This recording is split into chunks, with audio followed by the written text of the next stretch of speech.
ఈ ప్రకటన గ్రంథంలో దేవుని కృప చేత ఈ వాక్యాన్ని మీరు బాగా జాగ్రత్తగా మీరు వింటే ఇప్పుడు జరుగుతున్నటువంటి పరిస్థితులు అన్నీ కూడా కొత్తవి కావు అనేటువంటి స్థితి మీకు అర్థమవుతుంది. మీకు అర్థమని చెప్పిన మాట.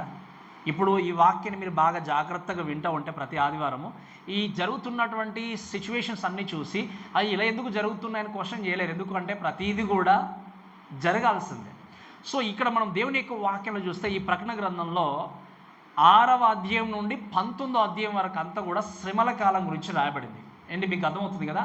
6వ అధ్యాయం నుండి 19వ అధ్యాయం వరకు కూడా శ్రమల కాలం గురించి రాయబడింది.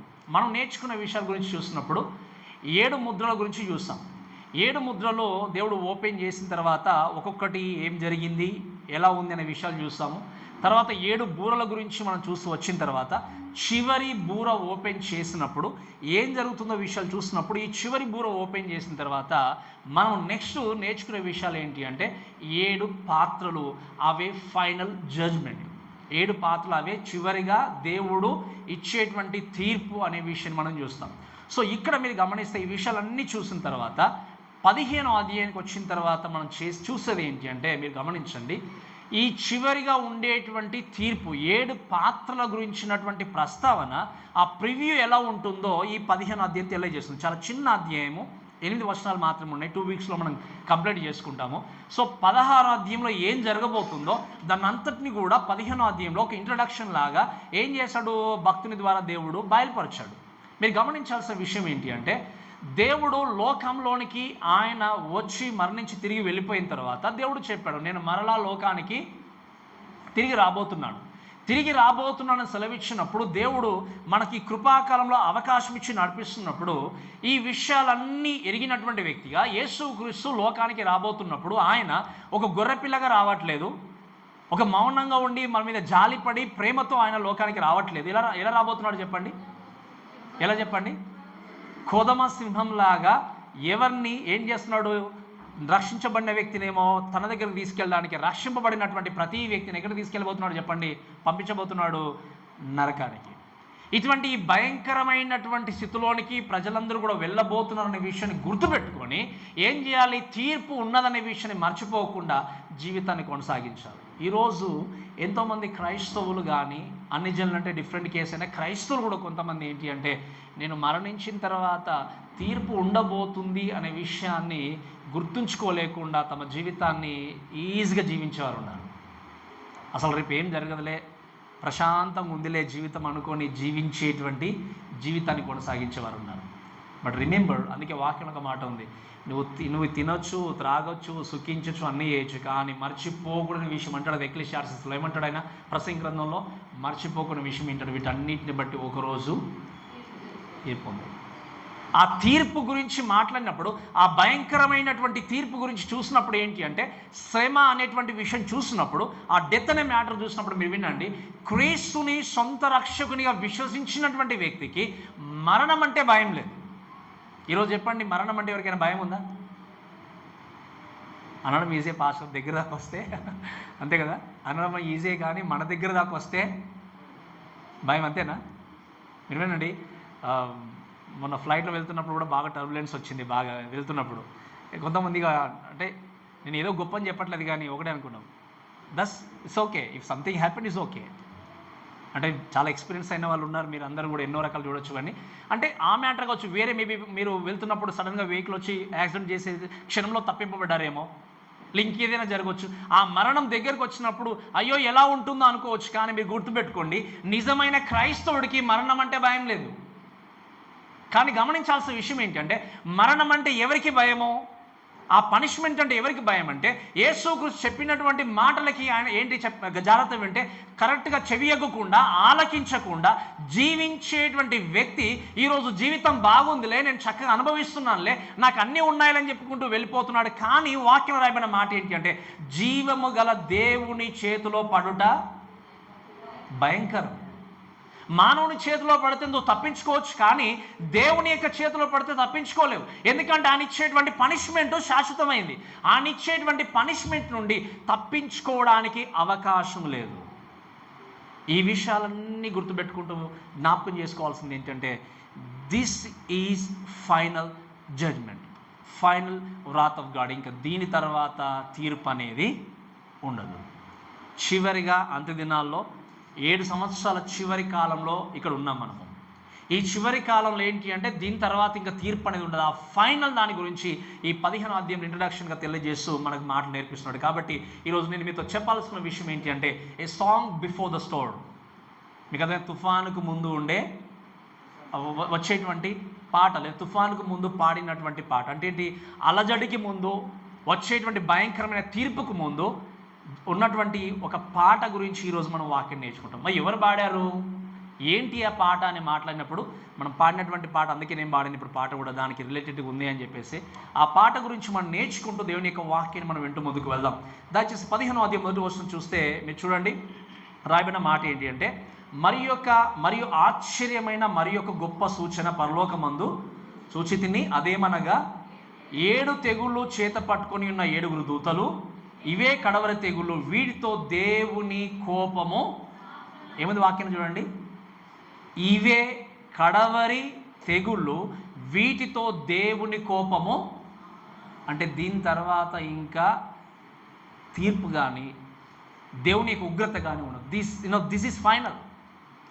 ఈ 7 యొక్క పాత్రల ద్వారా వచ్చేటువంటి తీర్పులు అనేటివి అవి చివరిగా ఫైనల్గా ఉండేటివి. కాబట్టి మీరు వినండి, వాక్యంలో రాయబడిన మాట ఏంటి అంటే యోహాను దర్శనాన్ని చూస్తూ వాక్యంలో ఏముంది అంటే ఆశ్చర్యకరమైన మరి యొక్క గొప్ప సూచన నాకు కనబడ్డది, ఇక్కడ పరలోకమందు చూస్తానన్నాడు. మీరు గమనిస్తే ఈ మొట్టమొదటిగా ఏంటి అంటే సైన్ ఇన్ హెవెన్. మొదటి వర్షంలో చూస్తే ఏంటి అంటే పరలోకమందు సూచన ఉంది అని చూస్తున్నాం. ఈ పరలోకమందు సూచన గురించి మాట్లాడినప్పుడు దిస్ ఇస్ థర్డ్ సైన్. అంటే ఏంటి, 3వ సూచన. మొట్టమొదటి సూచన 12వ అధ్యాయం మొదటి వచనంలో చూసాం, ఒక స్త్రీ కనబడింది అనేటువంటి మాట మనం చూసాం. ఆ స్త్రీ ఎవరు చెప్పండి?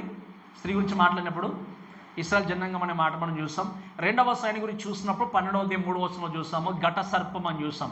ఆ ఘట సర్పం ఎవరు అంటే సాతాను అనే విషయాన్ని మనం చూసాం. ఇది 3వ సైన్ ఎవరు దేని గురించి చూశాడు అంటే పరలోకములో ఆ 3వ సూచన చూశాడు. ఆ సూచన గురించి మాట్లాడినప్పుడు ఏముంది అంటే ఆశ్చర్యమును, తర్వాత ఏముంది చెప్పండి, ఏముంది వాక్యంలో చదవండి వస్తుంది, ఆశ్చర్యమైన మరి యొక్క గొప్ప సూచనను చూస్తున్నాం. అంటే ఏంటి, మీరు గమనిస్తే it's a marvellous and great అని ఆలోచన చేసినప్పుడు దీని అర్థం ఏంటి అంటే మీరు గమనించండి, ఇట్స్ అ మ్యాసివ్. అంటే ఏంటి, చాలా గొప్పదిగా పెద్దదిగా భయంకరంగా ఉండేటువంటి ఒక గొప్ప సూచన నేను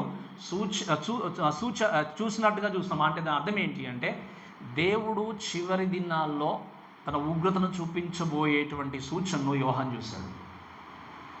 ఎందుకు గొప్పదిగా కనబడుతుంది, ఎందుకు భయంకరంగా ఉంది అంటే ఆ ఉగ్రత యొక్క ఎఫెక్ట్ అంత భయంకరంగా ఉంది. దాన్ని చూస్తూ దేవుని యొక్క వాక్యంలో రాయబడిన మాట ఏంటి అంటే చూడండి, ఇంకా ఆ చూసినప్పుడు అదేవనగా 7 తెగుళ్ళ చేత పట్టుకొని ఉన్న 7 దేవుని యొక్క దూతలు, 7 ఏంజల్స్. 7 దూతలు ఏం చేస్తున్నారు చెప్పండి, ఒక్కొక్క పాత్రను లేకపోతే తెగుళ్ళు ఉంటాం. తెగులు అంటే తెలుసు, ఈ తెగులు గురించి మాట్లాడినప్పుడు ఇది ఒక డిసీజ్ కాదు. మీరు వినండి, అంటే ఏదైనా ఒక రోగం కాదు, ఒక వ్యాధి కాదు. అంటే ఆ తెగులు అంటే ఏంటి అంటే చనిపోయేంత వరకు బాధింపబడడం. దేవుడు ఏం చేస్తున్నాడు చెప్పండి, ఒక వ్యాధి తీసుకొని రావట్లేదు 7 పాత్రల ద్వారా, ఒక వ్యాధితో వాళ్ళని మొత్తి చంపేయట్లేదు, కానీ ఆ పాత్రల ద్వారా వచ్చేటువంటి ప్రతి ఒక్క జడ్జ్మెంట్ మనం 16వ అధ్యాయంలో చూస్తాం. చనిపోయేంత వరకు దారుణమైనటువంటి భయంకరమైనటువంటి బాధలు అనుభవిస్తూ వాళ్ళు ఏం చేయాలి, కన్ను మూసి నరకంలోనికి వెళ్ళిపోవాలి. ఆ బాధల గురించి మనం వాక్యంలో వింటున్నాము, కానీ మనం వినడానికంటే నేర్చుకున్న దానికంటే అవి బహు భయంకరంగా ఉండేటివి, మన ఊహకు అందనటువంటి. సో అటువంటి ఈ తెగుళ్ళు చివరిగా రాబోతున్నాయి. ఈ రాబోతున్నటువంటి వాటి గురించి మాట్లాడినప్పుడు వాక్యంలో ఏముంది అంటే ఇవే కడవరి తెగుళ్ళు, వీటితో దేవుని కోపము సమాప్తము. మీరు ఏంటంటే ఎంత గొప్ప మాట ఇక్కడ చూడండి, దేవుని కోపము సమాప్తం అయింది అంటే ఆ యొక్క ఎఫెక్ట్, ఆ యొక్క తీవ్రత ఎంత భయంకరంగా ఉంటుందో ఒకసారి ఆలోచన చేయండి. ఎంతో ఇప్పుడు చూస్తున్నట్టుగా ఎంతోమంది క్రైస్తవులు హింసించిన వారు, ఎంతోమంది దేవుడికి వ్యతిరేకంగా జీవించిన వారు, ఎంతోమంది దేవుడికి వ్యతిరేకంగా మాట్లాడినవారు ఎన్నిసార్లు వాక్యాన్ని బోధించినా తమ జీవితాన్ని తమ ప్రవర్తన మార్చుకోనకుండా బ్రతికినటువంటి వారు, ఎన్ని అవకాశాలు ఇచ్చినా కూడా సద్వినియోగం చేసుకోలేని వారు, ఆ రోజు ప్రభువా నా జీవితాన్ని రక్షించండి, నా జీవితాన్ని మార్చండి అని చెప్పి ఎంత వేడుకున్నా కూడా దేవుడు అంటాడు ఏంటంటే నో మోర్ ఛాన్స్, ఇంకా అవకాశము లేదు. ఆయన ఏం చేయబోతున్నాడు? ఆ తెగుళ్ళ చేత ప్రతి ఒక్కరిని బాధింపజేసి చివరికి మరణించిన తర్వాత వారి ఆత్మల్ని తీసుకెళ్ళి నరకములో వేసే దేవుడు. మీరు అనుకోవచ్చు ఇంత భయంకరంగా దేవుడు ఆలోచన చేస్తున్నాడు ఏంటి అని కొన్నిసార్లు మనకు డౌట్ రావచ్చు. కానీ వాక్యం ఏమిటో తెలుసా?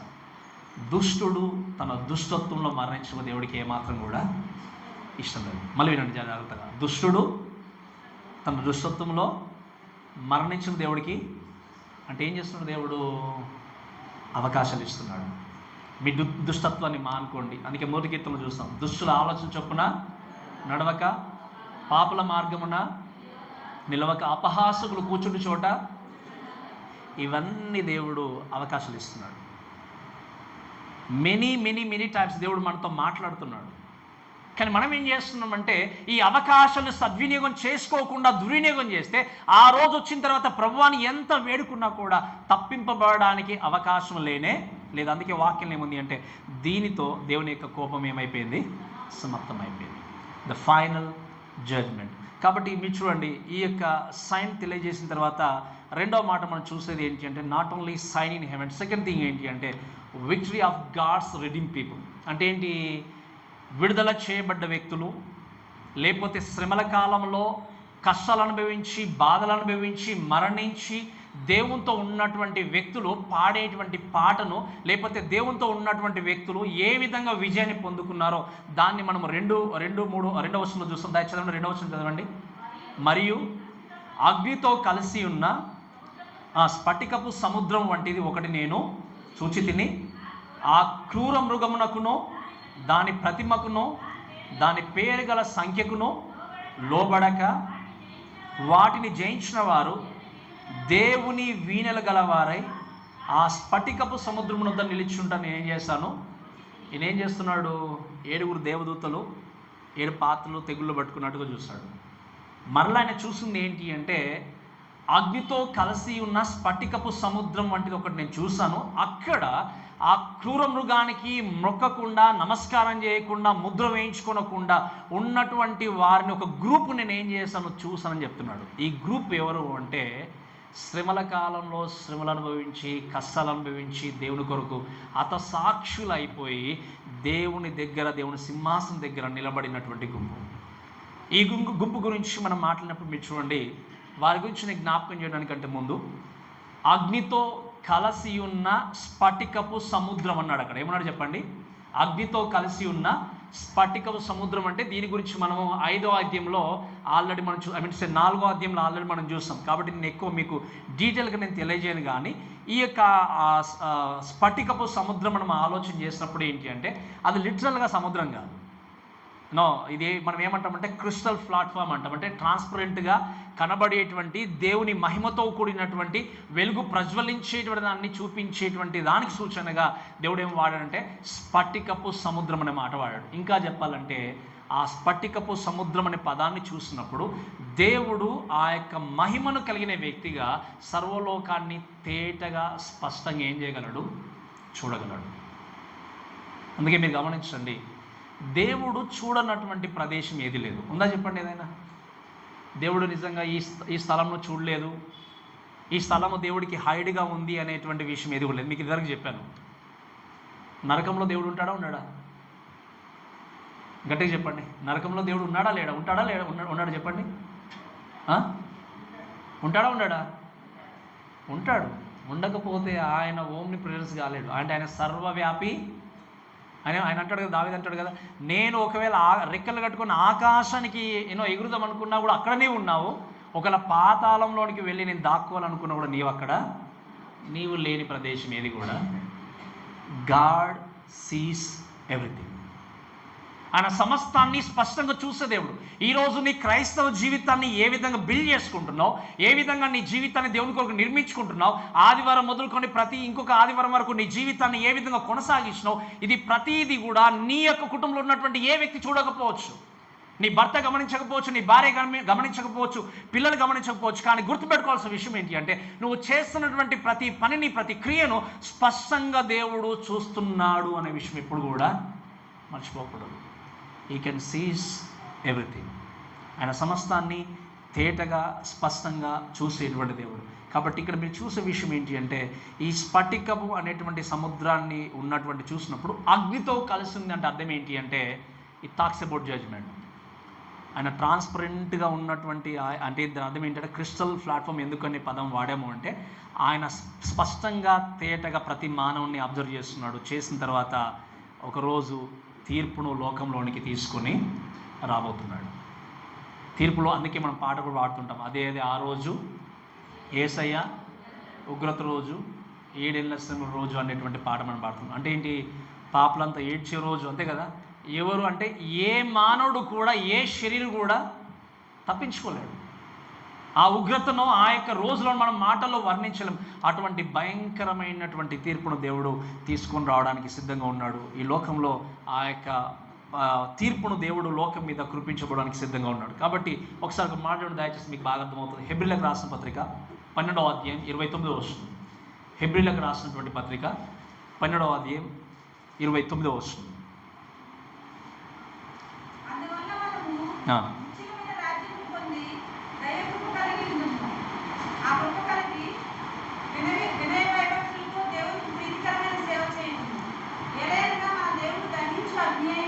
మన దేవుడు దహించు, ఆ God is a consuming fire అంటాం మనం. మన దేవుడు దహించేటువంటి అగ్నిగా ఉన్నటువంటి దేవుడు ఆయన. నీ జీవితంలో మీరు గమనించండి, దేవుడు ఎప్పుడు కూడా ప్రేమామయుడు, జాలిగల దేవుడు అన్నటువంటి కాన్సెప్ట్ నుండి ఇంకా నువ్వు మారాల్సింది ఏంటి అంటే నా దేవుడు ఒకవేళ నా జీవితాన్ని సరిగా కొనసాగించకపోతే ఆ యొక్క స్థితిగతుల్లో లెక్కలోనికి తీసుకొచ్చే దేవుడు అనే విషయాన్ని కూడా ఎప్పుడు కూడా మర్చిపోకూడదు. ఈరోజు ప్రతి మానవుడు, I mean say most of the people చేసేది ఏంటి అంటే నా దేవుడు ప్రేమ కలిగిన వ్యక్తి, నా దేవుడు జాలి కలిగిన వ్యక్తి. మనుషులు కోపాడతారు కానీ దేవుడు ఎందుకు కోపాడతాడు, దేవుడు ఎందుకు మనల్ని దూరం చేస్తాడు అని ఆలోచన చేసి ఆయన ప్రేమను అడ్వాంటేజ్గా తీసుకొని ఏం చేస్తున్నారు చెప్పండి? చాలామంది బౌండరీ క్రాస్ చేస్తున్నారు. The meaning of definition of sin? Missing the mark అంటాం మనం, క్రాసింగ్ ద బౌండరీ అంటాం. అంటే ఆ బౌండరీ మనం ఏం చేస్తున్నాము?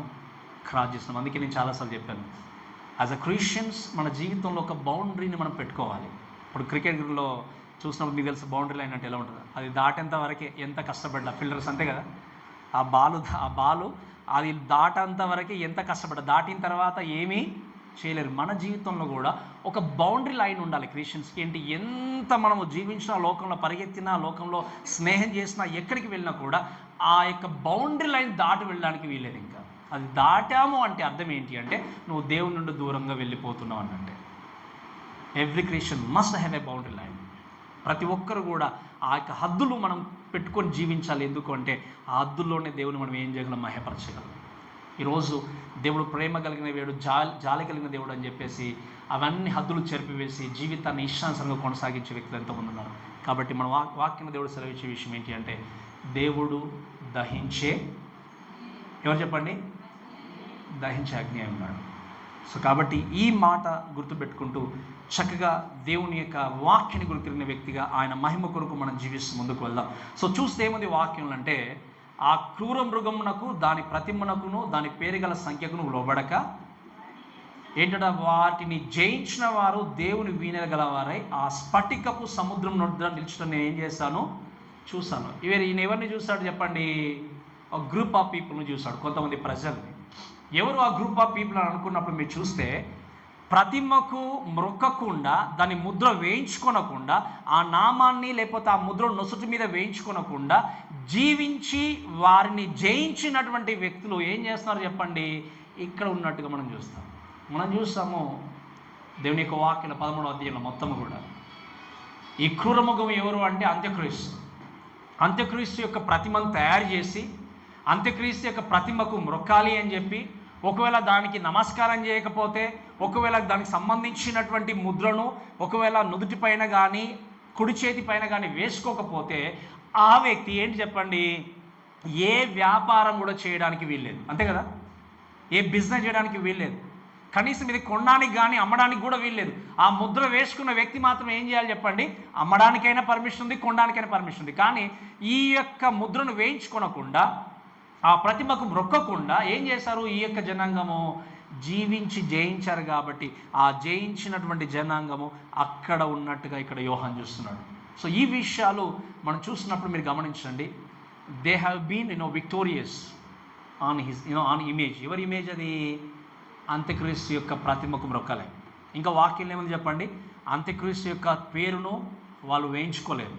అంత్యక్రీస్తు చూపించినటువంటి 666 యొక్క ముద్రను కూడా వాళ్ళు వేయించుకోలేదు. దీనికి లోబడకుండా, లొంగిపోకుండా జయించి ఏం చేస్తారు చెప్పండి? వాళ్ళు నిలబడ్డారు. కనుకనే దేవుని సన్నిధిలో ఇప్పుడు ఏం చేయగలుగుతున్నారో చెప్పండి? ఆనందించగలుగుతున్నారు.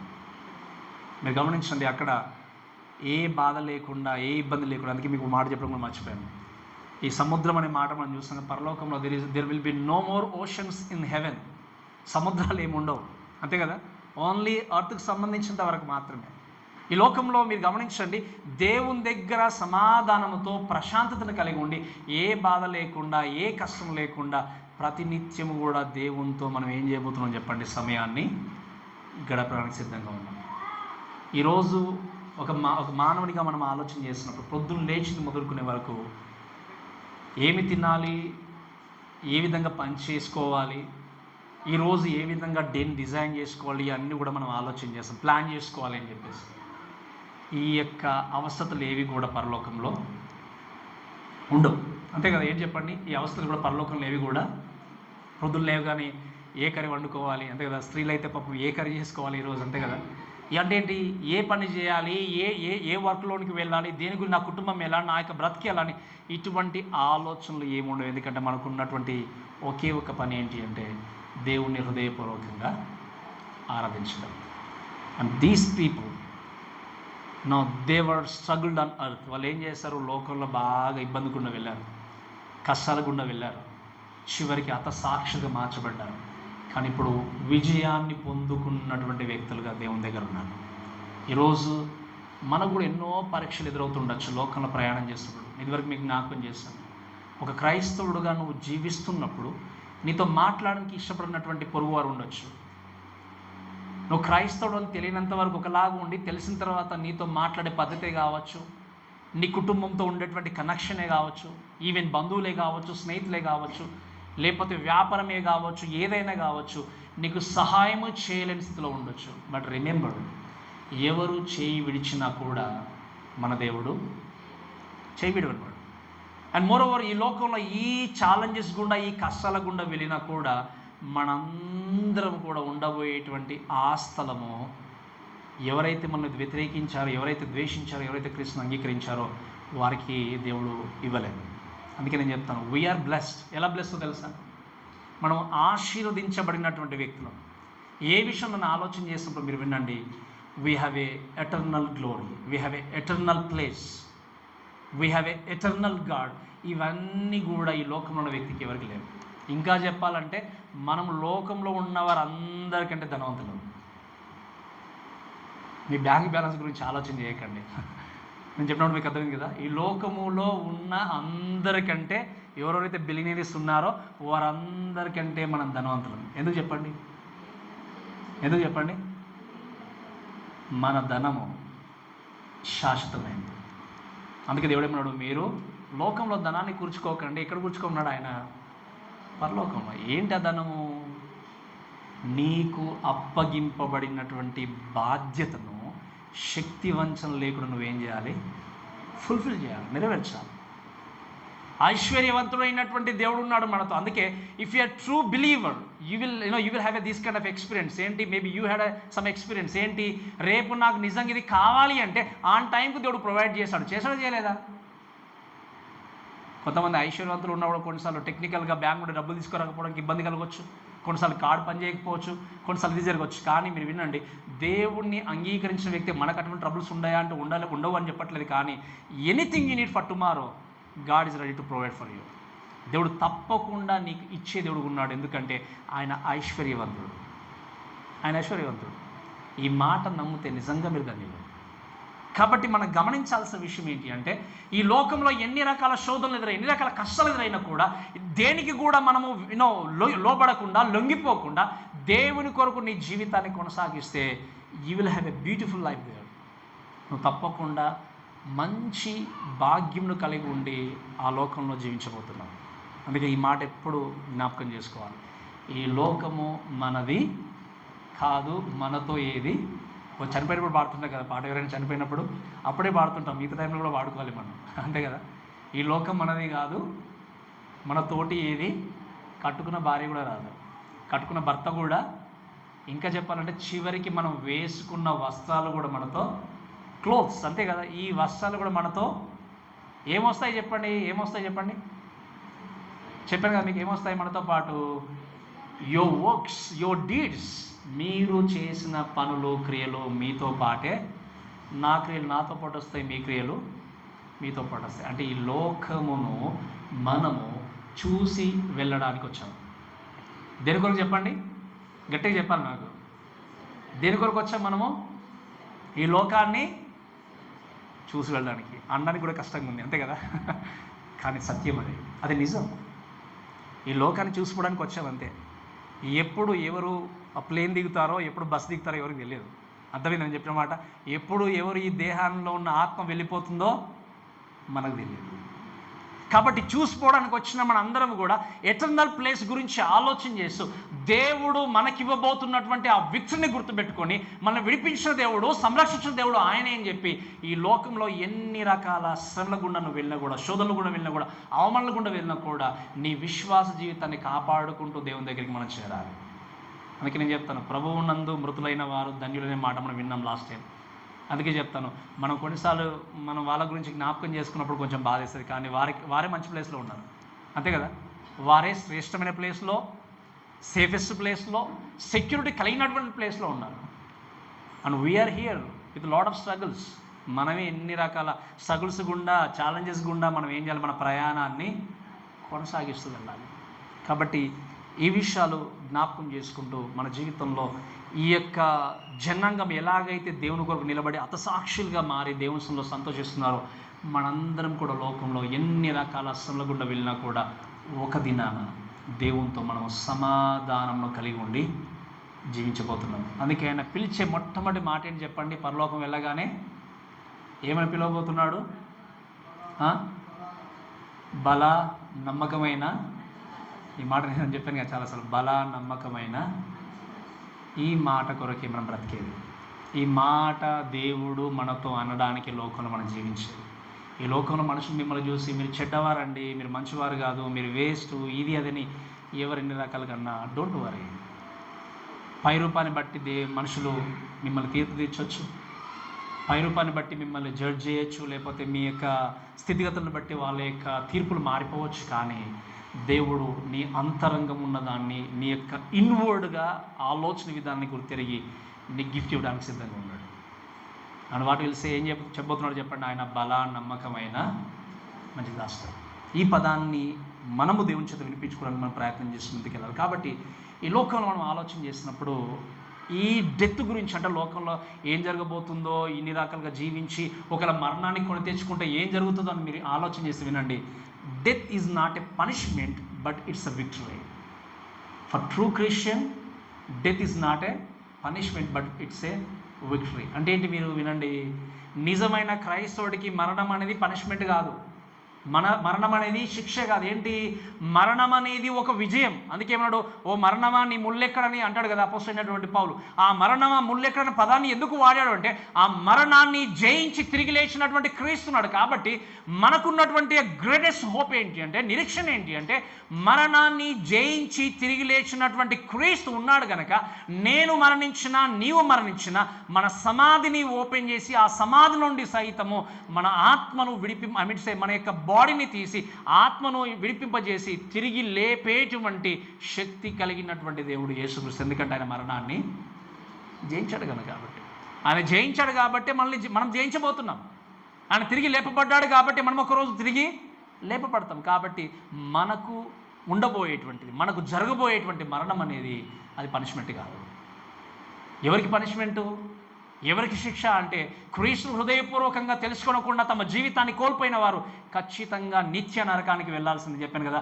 Unceasing fire, unceasing punishment. అక్కడ ఇంకా ఆగడానికి ఆగిపోవడానికి వీల్లేదు. ఇట్స్ కంటిన్యూస్గా ఏం చేస్తుంది చెప్పండి, ఆ వ్యక్తి నరకంలో ఏం చేయాలి, కష్టాల గుండా బాధల గుండా ఆ యొక్క బాధతో తన జీవితాన్ని కొనసాగించాల్సింది. కానీ రక్షబడిన వ్యక్తి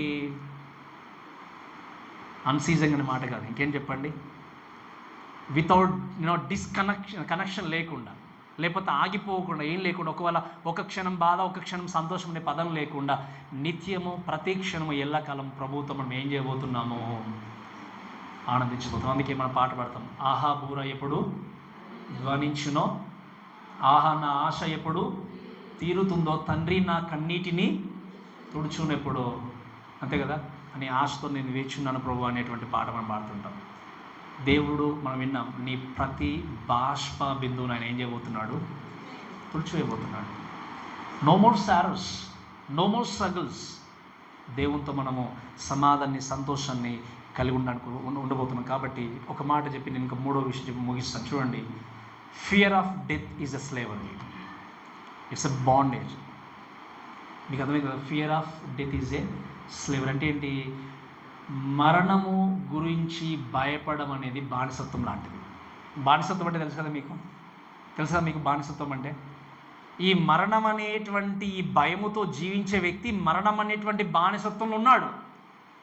అయ్యో ఏం జరుగుతుందో, ఎప్పుడు వస్తుందో మరణం, ఎప్పుడు వస్తుందో. అందుకే వాక్యంలో ఒక మాట ఉంది, తన ప్రాణంను దక్కించుకోవాలని అనుకునేవాడు దాన్ని పోగొట్టుకుంటాడు, దాన్ని ఏంటి, ఆ ప్రాణాన్ని కాపాడుకునేవాడు దాని గురించి ఆలోచన చేయని వ్యక్తి మాత్రం దాన్ని ఏం చేస్తాడు చెప్పండి, దక్కించుకుంటాడు, కాపాడుకుంటాడు. మనం చూస్తాం. సో ఏం జరుగుతుందో, నాకు మరణం వస్తే ఏం జరుగుతుందో, ఏంటో అని చెప్పి ఈ మరణం అనేటువంటి ఆలోచన మైండ్లో ఉంటే నీవు ఎంత మంచి ఫుడ్ తిన్నా అది ఉపయోగం లేదు, అంతే కదా. ఎంత మంచి విటమిన్స్ కలిగి ఉన్నటువంటి ఫుడ్ కానీ హెల్తీ ఫుడ్ తీసుకున్నా కూడా ఆ మరణం అనేది ముందున్నది ఏం జరుగుతుందో అంటే ఆ తిన్న ఫుడ్ కూడా డైజెస్ట్ కాదు. మరణము అనేది నిజమైన క్రైస్తవుడికి బానిసత్వం ఉండేటువంటి ఒక బౌండరీ కాదు.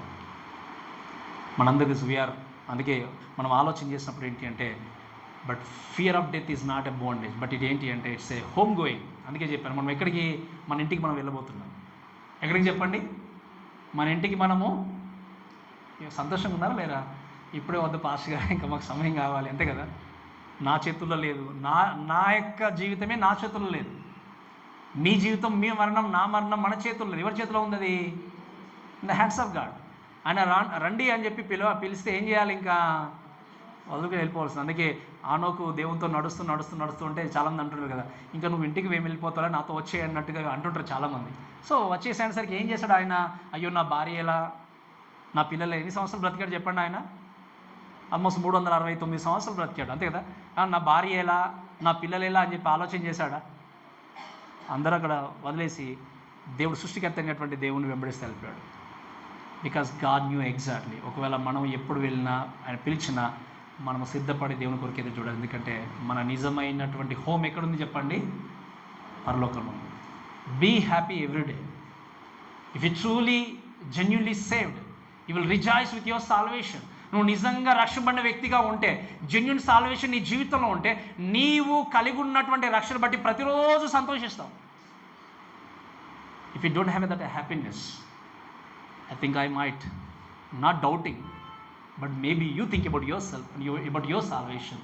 నిజంగా నీ జీవితంలో రక్షణ ప్రక్రియ అనేది ఉందా లేదా, అదొకసారి మీరు ఆలోచన చేసి ముందుకెళ్ళండి. సో చివరికి ఇంకొక మాట ఏంటి అంటే, not only sign in heaven, second thing victory of God's redeemed people. రెండవది ఏంటంటే విజయాన్ని పొందుకున్నటువంటి గుంపు ఉన్నారు. మూడవది ఏంటి అంటే worship of God's redeemed people. ఏం చేస్తున్నారు, ఈ విడిపింపబడినటువంటి వ్యక్తులు, విజయాన్ని పొందుకున్నటువంటి వ్యక్తులు ఆరాధన చేస్తున్నారు. ఏం చేస్తున్నారు చెప్పండి, దేవుణ్ణి స్తుతిస్తున్నారు, సాంగ్ పాడుతున్నారు, ఎంతో సంతోషంగా ఉంది ఇప్పుడు. కానీ నేను చెప్పాను 16th చాప్టర్లో ఉండబోయే స్టోర్మ్, భయంకరమైన తుఫానుకు ముందు సంతోషిస్తున్నారు. ఇక్కడ ఏం చేస్తున్నారు చదవండి దయచేసి 3 నుండి. వారు ప్రభువా దేవా సర్వాధికారి, నీ క్రియలు ఘనమైనవి, ఆశ్చర్యమైనవి, యుగయుగములకు రాజా, నీ మార్గములు న్యాయములను సత్యములై ఉన్నవి. ప్రభువా నీవు మాత్రము పవిత్రుడవు, నీవు భయపడిన వాడెవడు, నీ నామము మహిమపరచని వాడు ఎవడు. ఈ మాటలన్నీ మనం చదువుకుంటూ వెళ్తే వర్షం గురించి మాట్లాడినప్పుడు మీరు వినండి. వీళ్ళు వీణలు పట్టుకొని దేవుని స్తుతిస్తూ మహిమపరుస్తూ ఆరాధించినట్టుగా మనం చూస్తాం. అంటే they are singing praising God. ఈ మాట మనం చూసినప్పుడు ఒక 2 విషయాలు మనం చూస్తే పర్టికులర్గా ఏంటి అంటే a song of Moses and song of the lamb అని చూస్తున్నాం. అంటే ఏంటి, మోషే కీర్తనయు గొర్రెపిల్ల కీర్తనయు పాడుచున్నారని ఉంది వాక్యంలో. మీరు చూసారు కదా చివరిగా మోషే కీర్తన గొర్రెపిల్ల కీర్తన మనం ఆలోచన చేసినప్పుడు ఈ 2 విషయాలను త్వరతగా చెప్పి నేను ముగిస్తాను. ఇశ్రాయేలు జేవిష్ ట్రెడిషన్లో అంటే యూదుల సాంప్రదాయ ప్రకారంగా వాళ్ళకి 10 సాంగ్స్ ఉంటాయి. చాలా జాగ్రత్త వినండి. ఎన్ని పాటలు ఉంటాయి చెప్పండి. వాళ్ళకి 10 పాటలు ఉంటాయి వాళ్ళకి జేవిష్ ట్రెడిషన్ ప్రకారంగా. మొట్టమొదటి పాట ఏంటి అంటే ఆదాము పాట అంటారు. Talks about song of forgiveness. ఆదాము పాపం చేసిన తర్వాత ఆయన ఏం చేశాడు, దేవుడు ఏం చేశాడు, ఆయన గురించి ఆలోచన చేసి మళ్ళీ క్షమాపణ అనేటువంటి ఆ యొక్క బహుమానాన్ని ఇచ్చినప్పుడు దాన్ని బట్టి వాళ్ళు ఏం చేస్తారంటే ఇశ్రాయేలు జనాంగం అందరూ కూడా పాట పాడుకుంటారు. రెండవ పాట ఏంటి అంటే a song of Moses at the Red Sea. ఎర్ర సముద్రాన్ని 2 పాయలుగా చీల్చిన తర్వాత ఇశ్రాయేలు జనాంగం అందరూ కలిసి ఏం చేశారు, దేవా మీరు గొప్పవాడవు, నీలాంటి మహాత్మ్యం కలిగిన దేవుడు ప్రపంచంలో ఎవరు లేరు, వేవేల దూతలో కొనియాడదైన దేవుడు నీవు ప్రభు అని చెప్పేసి ఆ ఎర్ర సముద్రం దాటిన తర్వాత వాళ్ళు ఏం చేశారు, పాడినటువంటి పాట. మూడో పాట ఏంటి అంటే అరణ్యంలో దేవుడు వారికి నీళ్లను అనుగ్రహించినప్పుడు వాళ్ళు ఏం చేశారు, దేవుణ్ణి స్తుతిస్తూ పాట పాడారు. నాలుగో పాట ఏంటి అంటే మోషే చనిపోయినప్పుడు ఆయన చనిపోయిన తర్వాత కూడా వాళ్ళు ఏం చేశారంటే సంతోషిస్తూ అంటే దేవుని స్తుతిస్తూ ఆయన మరణాన్ని బట్టి దేవుణ్ణి మహిమపరుస్తూ పాడినటువంటి పాట నాలుగో పాట. ఐదో పాట ఏంటి అంటే గిబియోనులో యెహోషువను గూర్చినటువంటి పాట కూడా బైబిల్లో ఉంది. సో యెహోషువను గూర్చినటువంటి పాట తన గిబియోన్లో ఉన్నప్పుడు పాడినటువంటి పాట ఐదవది. ఇంకొక పాట గురించి మాట్లాడినప్పుడు ఏంటి అంటే బారాకు తర్వాత దెబోరా వీరిద్దరు కూడా కలిసినటువంటి పాట, అది ఇంకొక పాట. తర్వాత నెక్స్ట్ ఇంకొక సాంగ్ ఏంటి అంటే హన్న తన కుమారుని గురించి సంతానం కోసం ప్రార్థన చేసిన తర్వాత దేవుడు బహుమానాన్ని ఇచ్చినప్పుడు ఆ బహుమానాన్ని చూసి సంతోషిస్తూ పాడినటువంటి ఇంకొక పాట. అలానే దావీదు పాడినటువంటి పాట, సొలొమోను పాడినటువంటి పాట. చివరిగా 10వది ఏంటి అంటే ఇశ్రాయేలు జనాంగము బానిసత్వం నుండి చెర నుండి బయటకు వచ్చిన తర్వాత 70 years తర్వాత బయటకు వచ్చిన తర్వాత అందరూ కలిసి పాడినటువంటి పాట. సో యూదుల సాంప్రదాయ ప్రకారంగా ఈ 10 పాటలు వాళ్ళకు ఉంటాయి. ఈ 10 పాటల గురించి మాట్లాడినప్పుడు దీంట్లో ఒక సాంగ్ గురించి మాట్లాడినప్పుడు మోషే గూర్చినటువంటి కీర్తన అనే పదాన్ని చూస్తున్నాం. 15వ అధ్యాయము మనం 14-15 అధ్యాయాలు చూసినప్పుడు నిర్గమకాండం ఎర్ర సముద్రం దగ్గర ఉన్నారు. ఎవరు చెప్పండి, ఎవరున్నారు అక్కడ? ఇశ్రాయేలు జనాంగం. వెనక ఎవరున్నారు? ఫరో తన సైన్యము. అప్పుడు మీరు గమనిస్తే ఒక మాట అంటాడు, ఎవరు? మోషే, ఈరోజు యెహోవా అనుగ్రహించు రక్షణ మీరు చూడండి. So today is the day of salvation అనే మాట చెప్తూ ఏమంటాడు ఆయన, ఈరోజు దేవుడు అనుగ్రహించే రక్షణ మీరు చూడండి అని చెప్పేసి ఆయన చేతిలో కర్రను పట్టుకోగానే ఏం జరుగుతుంది చెప్పండి, ఆ సముద్రము 2 పాయలుగా చీల్చబడుతుంది. Greatest miracle. అందుకే వాక్యం మనం చూస్తే ఆయన క్రియలు, అందుకే మనం పాట పాడుకున్నాం, ఘనమైనవి నీ కార్యములను పాట పాడుకున్నాం. ఆయన కార్యములు క్రియలు ఘనమైనవి ఆశ్చర్యమైనవి అనే మాట మనకు బాగా తెలుసు. మన యొక్క ఆలోచనకు అందనటువంటివి, మన జీవితంలో నిజంగా వాటి గురించి వర్ణించాలన్నా కూడా ఊహించాలన్నా కూడా ఊహకు అందనటువంటి గొప్ప కార్యాలను దేవుడు ఏం చేశాడు, చేసిన వ్యక్తి ఉన్నాడు. కాబట్టి వీళ్ళు ఏం చేశారు, మోషే అంటే ఎగ్జాక్ట్లీ వాళ్ళు పాడినటువంటి పాట ఇక్కడ పాడారని కాదు కానీ ద థీమ్ ఇస్ సేమ్. వాళ్ళు ఏం చేశారు, ఆ పాట పాడుకుంటూ దేవుణ్ణి స్తుతించినట్టుగా చూస్తాం. ఇంకా గొర్రెపిల్ల సాంగ్ అంటే ప్రకటన గ్రంథం 5వ అధ్యాయంలో చూస్తాం మనం. ఆ సీల్స్ ఓపెన్ చేయడానికి, ముద్రలు ఓపెన్ చేయడానికి అర్హత కలిగి ఉన్న ఏకైక వ్యక్తి ఎవరు చెప్పండి, వధింపబడినటువంటి గొర్రెపిల్ల నీవు మాత్రమే స్తుతి మహిమ పొంద నర్హుడు అని చెప్పేసి అక్కడ ఉన్నటువంటి 24 పెద్దలు దేవుని యొక్క దూతలు అందరూ కూడా కలిసి ఏం చేస్తారు, దేవుణ్ణి స్తుతించినట్టుగా చూస్తాం. మీరు మాట గమనించండి, ఆయన మాత్రమే స్తుతి నొందదగిన దానికి అర్హుడు.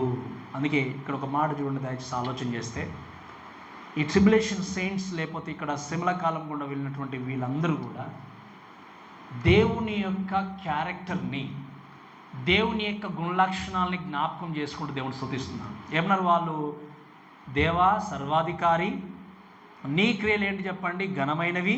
అంతే కదా, ఆయన ఏమన్నారు చెప్పండి, ఆయన క్యారెక్టర్ గురించి మాట్లాడుతూ ఏమని పొగిడారు అంటే వాళ్ళు, నువ్వు సర్వశక్తిమంతుడవు, నువ్వు మారినటువంటి దేవుడవు, సర్వాధికారివి, నా సంపూర్ణతను కలిగినటువంటి దేవుడవు, నీతిని కలిగినటువంటి దేవుడు, ఇంకా న్యాయాన్ని అనుసరించి తీర్పును తీర్చే దేవుడు. ఈ విధంగా మాట్లాడుతూ మీరు చూడండి, ఆయన అన్నాడు, న్యాయమును సత్యమును విన్నవి ప్రభువా నీవు మాత్రము. ఈ మాట వినండి, ఇంకా నేను ముగిస్తాను త్వరగానే, దయచేసి వినండి. నీవు మాత్రము, గట్టిగా చెప్పాలి నాకు. పవిత్రుడికి ముందు ఏం వాడాడు అక్కడ అంటే అర్థం ఏంటి? Nobody is Holi, nobody is perfect.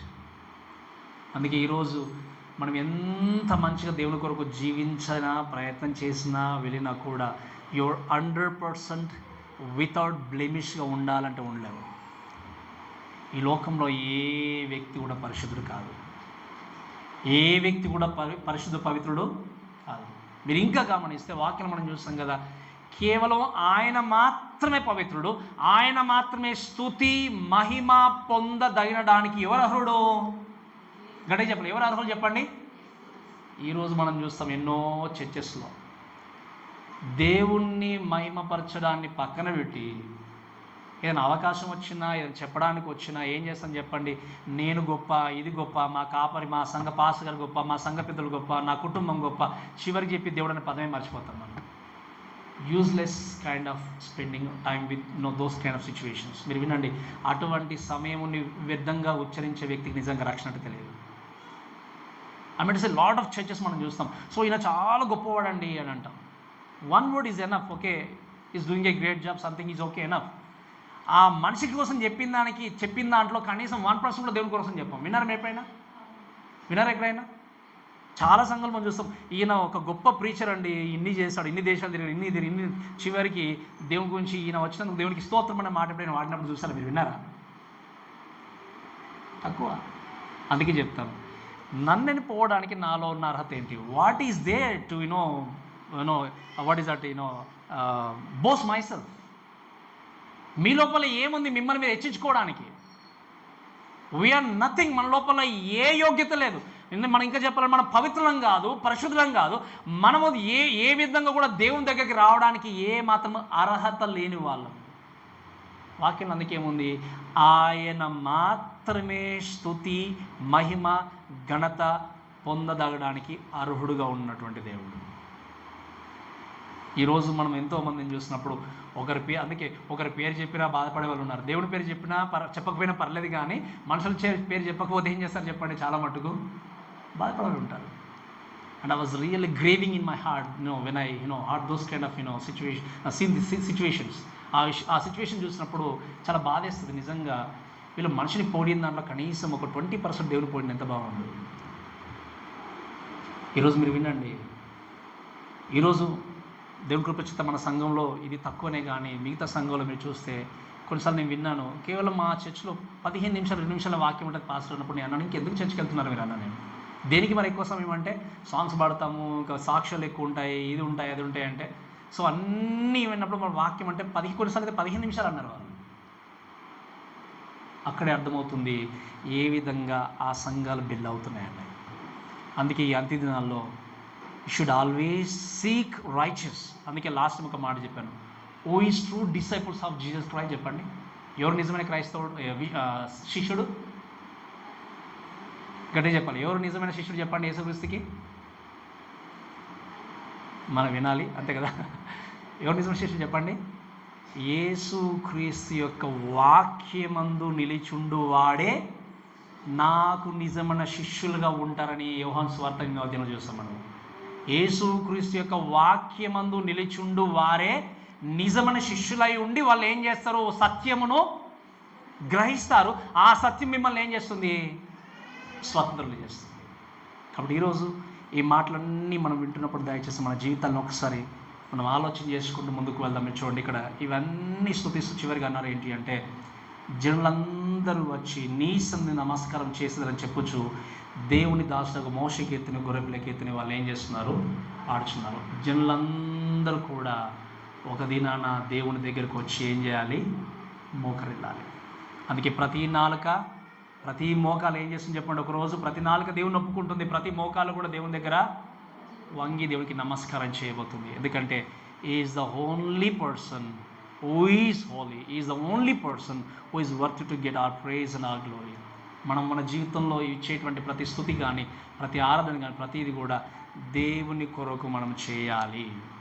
ఈరోజు నేను ఇక్కడ ఉన్నామంటే నేను ఎప్పుడు కూడా నేను ప్రీచ్ వాక్యం చెప్పినా, లేదా మీరు పాట పాడినా, లేదా దేవుడు ప్రార్థన చేసినా, చాలాసార్లు చెప్తాను, మన గొంతులు ఎలా ఉన్నా ఏది ఉన్నా కూడా, if you are really truly wanted to worship Jesus, మీరు యేసుక్రీస్తును నిజంగా మీరు ఆరాధించాలి అంటే మీ గొంతు దేవుడు చూడట్లేదు, మీ స్వరాన్ని దేవుడు చూడట్లేదు. ఏం చూస్తున్నాడు చెప్పండి? దేవుడు హృదయాంతరంగా. ఇది చాలు దేవుడికి. బాహ్య అలంకారం కాదు దేవుడికి కావాల్సింది. ఈరోజు ఈ వాక్య బాలు విన్న మన అందరం కూడా మీరు వినండి. నిజముగా రక్షింపబడినటువంటి వ్యక్తి యొక్క హృదయము ఎప్పుడు దేవుణ్ణి మహిమపరుస్తూ సంతోషంగా ఉంటుంది. నేను మళ్ళీ చెప్తున్నాను వినండి. నిజముగా రక్షింపబడినటువంటి దేవుని యొక్క మనిషి యొక్క హృదయము ఎప్పుడు దేవుని మహిమపరుస్తూ సంతోషంగా జీవితాన్ని కొనసాగిస్తాడు. అందుకే చెప్పాను, ఈ విషయాన్ని ప్రస్తావించినప్పుడు not only on Sundays, when you move our from this service నుండి వెళ్ళిపోయిన తర్వాత మండే నుండి సాటర్డే వరకు కూడా మన నోట్లో నుండి ఏమొస్తుంది, మన స్వరం ఎలా ఉంది, మనం ఎటువంటి మాటలు మాట్లాడుతున్నాం, ఏ విధంగా మన ప్రవర్తన ఉంది, ఇవన్నీ కూడా పరిశీలన చేసుకుంటూ మనం ముందుకెళ్ళాలి. And you might think, maybe ఇవన్నీ కూడా నేను ప్రతిసారి వింటున్నానులే, నేను ప్రతిసారి వినేవే కదా, నాకు తెలియనివి ఏమున్నవిలే అని అనుకుని జోకింగ్గా లేకపోతే ఒకవేళ నిర్లక్ష్య ధోరణితో రిసీవ్ చేసుకుంటే, ఎవరైతే నిర్లక్ష్యంగా తీసుకుంటారో వారికి మాత్రమే ఒకరోజు ఎదుర్కొనేటువంటి ప్రమాదం ఏంటి అర్థమవుతుంది. కానీ అవును, నేను నిజంగా ఈ వాక్యభాలు విన్నాను ప్రభువా, నా జీవితాన్ని ఇంకా మార్చుకోవాలి, నా బ్రతుకును మార్చుకోవాలి, ఇంకా నా జీవితం అలా మీరు అనుకున్న విధంగా నా జీవితం ఇంకా నిలబడలేదు, అనుకున్న విధంగా నా జీవితాన్ని కొనసాగించలేకపోతున్నాను, అనుకున్న విధంగా మీకు సమయాన్ని కేటాయించలేకపోతున్నాను, సమయానికి సంఘానికి రాలేకపోతున్నాను, ఇవన్నీ ఒకసారి పరీక్షించుకుంటూ నీ జీవితాన్ని ఒకసారి ఆలోచన చేసి ముందుకు వెళ్ళినట్టయితే దేవుడు ఖచ్చితంగా నీ జీవితాన్ని ఆయన మహిమ కొరకు నిలబెట్టగలడు. నీ పక్షాన నిలబడి యుద్ధాన్ని ఆయన జరిగించగలడు. కాబట్టి ఈ మాటలు వింటూ మన జీవితాన్ని ఒకసారి జ్ఞాపకం చేసుకుంటూ ముందుకు వెళ్తూ మనం ఆలోచన చేద్దాం. కాబట్టి ఈ మాటలను మన దేవుడు దీవించి ఆశీర్వదించును గాక. ఆమేన్.